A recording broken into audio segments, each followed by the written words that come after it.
7:07. It's the Breakfast Club with Nick Rado on Rodney's More FM. Very pleased to be joined in the studio by Karen McMillan, one of our favourite Rodney resident authors. And we're back for book club. You've got a couple of really great books for me. Which one did you want to go first? Let's go for the Antique Hunter's Death on the Red Sea. So I've actually picked a couple of whodunits this time. Yes. Yeah, a bit of fun, eh? Yeah, I love it. So this new book is the first book in the Antique Hunters series, was a runaway success. So this is book number 2. Right.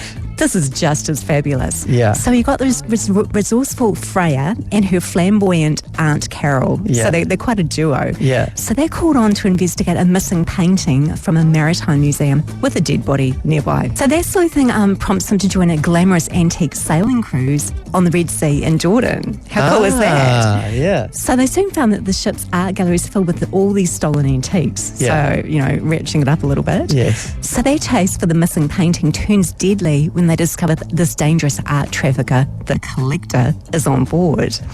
So can they stop his murderous intentions before the ship docks? Yeah. And there's a bit of a love interest thrown in with the inclusion of this handsome FBI art investigator. That's a very niche role, by the way. It is. I would think so, eh? Yeah. Okay, great. Yeah, and you've got the glamour of this exciting cruise. There's loads of all these precious antiques in the midst of this murky art world. So you know that TV show Antiques Roadshow? Yes. Like if you like that, you'll love this book. You'll love this because it's like a whodunit element as well. Antique Hunter's Death on the Red Sea by C.L. Miller. Fantastic. Now, next book.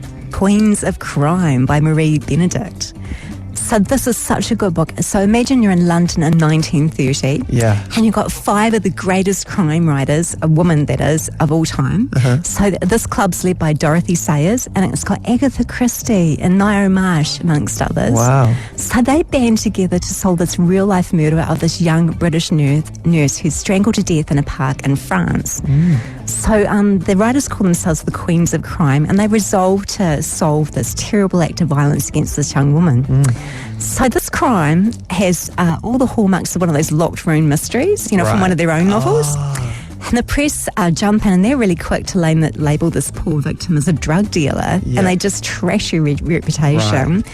So the Queens of Crime retrace this young woman's steps and they discover something completely different, which puts them in great personal danger. So when you say a locked room mystery, what does that talk us through that? So remember back in the day when you were a kid when you played Cluedo? Yes. So that kind of thing, like you've only got a certain number of people and one of them did it. Yes. So it's that kind of concept. Nice. I like those ones. Yeah. That's really it's good. a real whodunit. Yeah, I love it. So this one's got a bit of a twist though, because you've got these 5 real life female writers. Yeah. That, are real life, but they've been fictionalized. Interesting. So it's really interesting reading about them and how they kind of interact in this fictional space together. Yeah, and not only do you like this, but New York Times best-selling author as well. Yeah, I forgot to mention that. Yeah, just a little something like that. That's fantastic. So this is The Queens of Crime, and it's by Marie Benedict. And if you want to win those books, give us a call now, 0800 more 889. 0800 more 889. Those books are all yours.